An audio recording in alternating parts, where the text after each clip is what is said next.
વાલા ભક્તો, હિન્દુ સનાતન ધર્મની અંદર માનવ જીવનના 16 સંસ્કાર બતાવ્યા છે. એમાં વિવાહ છે ને એક સંસ્કાર છે. શા માટે? તો કે આપણે આ લોકની અંદર જન્મ ધારણ કરીને આવ્યા છે. હરેકને વિષય ભોગમાં આસક્તિ હોય. તો વિવાહના બંધનમાં શા માટે બંધાવાનું છે? તો કે એક મર્યાદા રાખી અને વિષયને ભોગવી શકી. પશુવત નહીં કે કોઈ પણ પ્રકારની મર્યાદા જ ન રહે. એક મર્યાદામાં રહી સંયમપૂર્વક ભોગ ભોગવવા માટે એ વિવાહના બંધનમાં બંધાવાનું છે. અને વિવાહ કરીને ગ્રસ્તાશ્રમ માંડવા પાછળનો મુખ્ય ઉદ્દેશ છે કે જે કંઈ વિષયમાં આસક્તિ છે એ આસક્તિ ધીરે ધીરે કરીને પૂરી કરવી.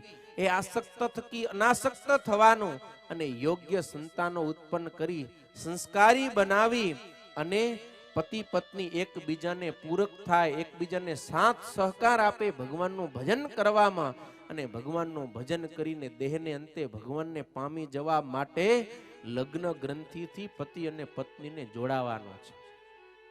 માત્ર ઇન્દ્રિયોને લાડ લડાવવા કે પ્રેમ વાસના પૂરી કરવા માટે નહીં. કામ અને પ્રેમની અંદર બહુ અંતર છે. હા, પ્રેમ છે ત્યાં કને ત્યાગ છે, ઉત્કર્ષ છે, બલિદાન છે. પ્રેમથી મનુષ્યનું જીવન પૂર્ણ થાય. જ્યારે કામ વાસના છે ને એ વિષયાસક્ત છે, ભોગ પરાયણ છે, અને કામને આ તમે ગમે એટલી ભોગવો તો એ ક્યારેય ઇન્દ્રિયોની તૃપ્તિ થાય નહીં. માટે માત્ર પશુની જેમ વિષય ભોગવવા માટે જ ગ્રસ્તાશ્રમ નથી, પણ ત્યાગાશ્રમમાં નથી જઈ શકાય એવી પરિસ્થિતિ. એટલા માટે એક સંયમ મર્યાદામાં રહી અને વિષયનો ઉપભોગ કરવા માટે એ ગ્રસ્ત જીવનને કહેવાયેલું છે. લગ્ન પછી પતિ પત્ની એકબીજાના પૂરક કહેવાય. પતિ વિના પત્ની અધૂરી છે અને પત્ની વિના પતિ અધૂરો છે. એ બંને સાથે મળે ત્યારે પૂર્ણ થાય. એટલા માટે એકબીજાને અર્ધાંગ કહેવાય. ખબર ને? તમારા પત્ની તમારા અર્ધાંગીની છે, અડધું અંગ એ છે. બંને ભેગા મળે, એકબીજાના સહધર્મી બને, જીવન સાથી બને, પ્રેમી અને પ્રિયતમા બને, ત્યારે એમનો દિવ્ય ગ્રસ્તાશ્રમ થાય, સુખી થાય. અને સાથે મળીને રહેવાનું. પતિ પત્ની વચ્ચે સંબંધ હોય કેવો? મિત્રવત. એટલે કીધું ભાર્યા મિત્રમ ગૃહે સૂચન. ઘરની અંદર પતિ અને પત્ની મિત્ર બનીને રહે. ભલે શરીર અલગ હોય પણ મન એક બની જાય ને ત્યારે એનું જીવન ધન્ય થાય, એનો ગ્રસ્તાશ્રમ છે ને સુખી થાય. નહીતર તો ગ્રસ્તાશ્રમને આમ શાસ્ત્રોમાં બંધનકારી કીધો. ખબર ને કે ગ્રસ્તાશ્રમ છે એ બંધન છે. ભાગવતમાં તો કેવું ને કેવું વર્ણન, અંધારિયો કૂવો, એ મહાસાગર, સંસાર ભવાટિયા, બધું વર્ણન છે. પણ જ્યાં સુધી ગ્રસ્તાશ્રમમાં રહેલા સ્ત્રી અને પુરુષને ભગવાનનો સંબંધ નથી ને ત્યાં સુધી.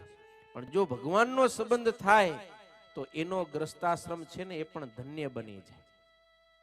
ગ્રસ્તાશ્રમ બંધન કરતા છે, પણ જ્યાં સુધી ભગવાનનો સંબંધ નથી ત્યાં સુધી. પણ ભગવાનનો સંબંધ થાય તો એ દિવ્ય બની જાય.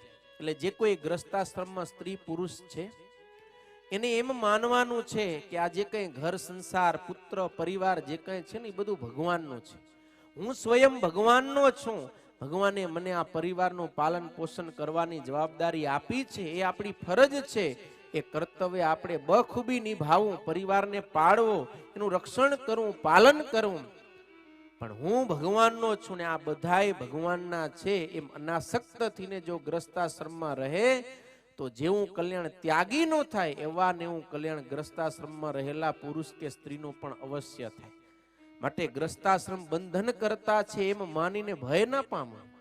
ગ્રસ્તાશ્રમ છે એ જ મોક્ષનો માર્ગ છે, પણ ભગવાનને આગળ રાખીને ચાલે તો. એટલા માટે જ ગ્રસ્તાશ્રમને ધન્ય કીધો. ધન્યો ગ્રહસ્થાશ્રમ. 4 આશ્રમમાં ગ્રસ્તાશ્રમને ધન્ય કીધો. કેમ?